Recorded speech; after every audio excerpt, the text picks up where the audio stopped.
Somewhere in the vast expanse of the Atlantic Ocean, far from land, a ship moves through silence.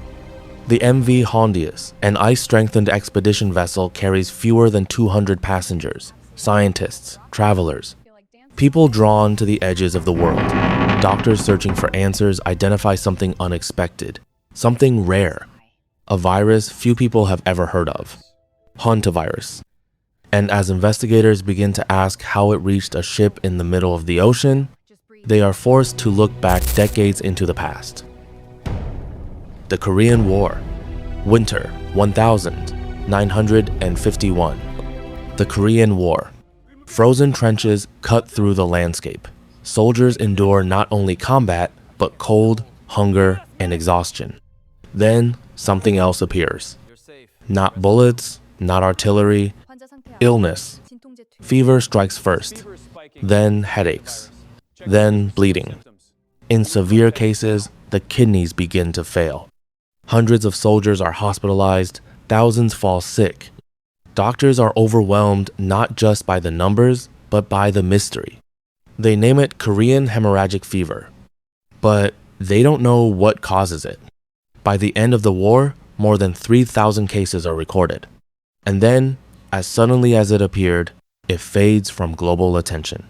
Unsolved. The discovery. More than 20 years later, in Seoul, a scientist begins asking the same question. Ho Wang Lee.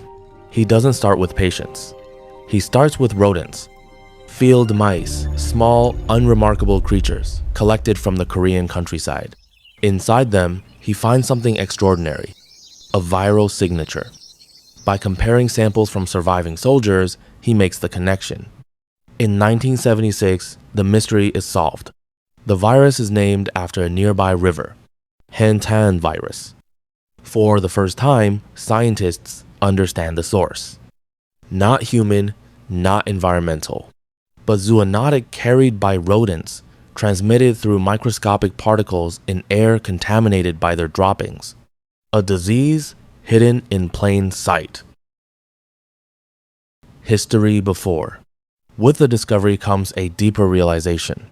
This wasn't new. Cases described across history, unexplained fevers, bleeding illnesses, kidney failure begin to align. From ancient medical writings in China, to soldiers in European battlefields, to outbreaks no one could fully explain.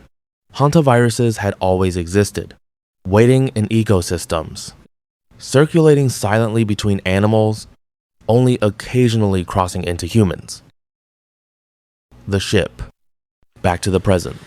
The MV Hantavirus had sailed weeks earlier, departing from South America toward Antarctica. Its passengers visited remote landscapes, regions where certain hantaviruses are known to exist.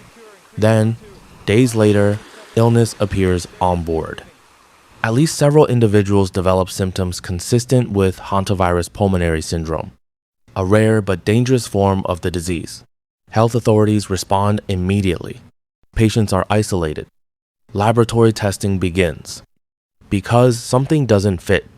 Transmission of hantaviruses is typically linked to environmental exposure, not confined settings like ships. And human-to-human spread is extremely uncommon, documented primarily with one strain, Andes virus.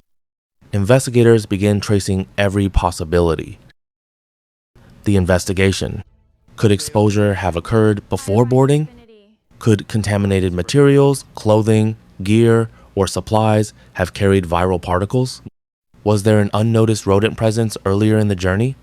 Each scenario is examined carefully, because in epidemiology, rare does not mean impossible. It means unlikely but real. Global health agencies, including the World Health Organization, monitor the situation. Contact tracing begins. Samples are analyzed, not just to respond, but to understand. The reflection. For scientists, this is an investigation. For families, it is something else entirely. Loss, uncertainty, questions without immediate answers. But this story is not isolated. It is part of a larger pattern. A reminder that humans share this planet with countless microorganisms, most unknown, many harmless, some dangerous. Hantaviruses do not seek out humans. They persist in nature within rodent populations, circulating quietly, efficiently, indefinitely. Transmission happens not through intent, but through proximity. A breath, a surface, a moment, closing. Today, laboratories continue their work. Data is analyzed. Reports are written. Answers slowly take shape. But some uncertainty may remain, because not every outbreak reveals a complete story. What we do know is this. Decades ago, soldiers unknowingly carried clues that would lead to discovery. Today, new cases add to that understanding. Each event, past and present, becomes part of a larger narrative. A story of science catching up to nature, of knowledge built over time, and of a world where the smallest organisms can still challenge everything we think we know. The ship moves on. The investigation continues. And somewhere, far from human sight, the cycle persists.